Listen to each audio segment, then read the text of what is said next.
each of the different products have different segments that are optimized for them. For example, Talenta is more of a mid-up market. Journal is previously was more micro, but has been moving more mid, and we're trying to move it more up as well. So I would say that a lot of it has to do with product marketing, which is how we internally represent ourselves. And right now, especially with AI in search engines, AI reading your websites, it's very important that the product marketing, which is not just the flows of how users come to your website, but what kind of case studies that they see, what kind of videos do they watch, what kind of articles do they read prior to coming to the website. Separate to that, because we're in a very tough economic position, the role of branding in an offline manner really matters a lot. And when we look at, like different budget constraints and things like that, we have to build a lot of partnerships with local communities, whether there are industry associations, such that when we do events with them or when we do community exercises with them, we can maintain our brand image and align our brand with the correct industry associations and so forth, so that we can come up with a multi-pronged strategy. We've had success in almost every single channel, and it comes from looking at the details and doubling down on what works. So when we look at everything from our organic to our AI strategies, indisputably, we're number one across the board on all of the products. And that is very hard to achieve, actually. And that's something that we've been able to do because, every single little thing is like a little secret. And our job is to be finders or people who can find a multitude of secrets. And even if we believe we've hit the limit, we have a philosophy that there's still more that can be found.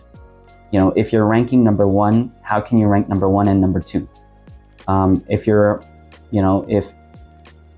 if you're double your competitor, the attitude should be a relentless attitude, that we shouldn't settle at that.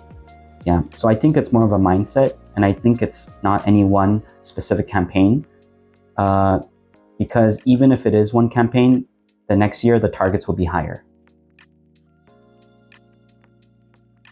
With storytelling, when you go out there to sell to these businesses, which I've also done, and I also lead a couple of sales teams, is that you realize that every single business is only purchasing one or two things. So Amazon might be selling faster shipping and lower prices. They're not actually selling a marketplace. Whereas what SaaS is selling is how do we help businesses save money through time savings, and how do we help them make money? So by increasing productivity. So we may believe on the outside that we're selling software, but 100 years ago, software is an extension of paper. And 100 and maybe 1,000 years prior to that, it was writing on stone. So when we think about the story that we're telling people, is not the story of the software itself, but the impact that it makes to the core value of what our solutions provide. That might be software yesterday, it might be paper 100 years ago, or it might be AI in the next 5 to 10 years. But we can see the progression is constantly changing, but the core value of what we're providing never changes. Yeah, and that's where the story gets built on, whether it's through case studies, videos, and the other hundreds of mediums out there. AI is already disrupting marketing across the world. And we can see, for example, Monday.com, a very top CRM in the US, stock market. Their stock plummeted because the Google search algorithms have moved to what we call AI mode. So people don't search on search engines anymore, or they're increasingly less so. And I think that it's a very serious challenge for not just these US companies, but also for smaller global SaaS company like Macari, right? If you look at it in global terms. And the way that we can overcome it is by speaking with the media, for example, and trying to get the word out in terms of improving our brand awareness. We can improve it by trying to see how we can index ourselves within these AI search engines, such that if someone searches for any of these solutions, they would, in whatever keyword or natural language manner, that these AI search engines will indisputably recommend Macari and the different products that we have. So I think that whether we look at it from indexing within AI, improving our brand awareness, and separately trying to find new channels of growth, all of these things need to be done. And because in marketing, there's no silver bullet. Partnerships are very important, and there are many different segments of partnerships. So that can be, like you said, government partnerships or partnerships with banks or enterprises. It can be certain types of, like system integrators or ISVs, independent software vendors. It could be community. So there are many different categories of it. And all of these different types of partnerships have different partnership strategies and ways that you can measure how you can grow, with those partners. Foundationally, a partnership must be a win-win situation that incentivizes the partner in the short run and the longer run.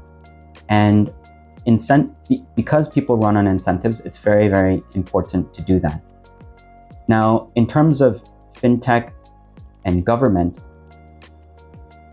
fintech we have products within Macari like EWA, Earned Wage Allowance, and Macari Capital, where we're able to leverage Talenta and the amount of disbursements that we do on a salary basis to help people draw out their salary and build liquidity in their financial lives at a very cheap and honest rate.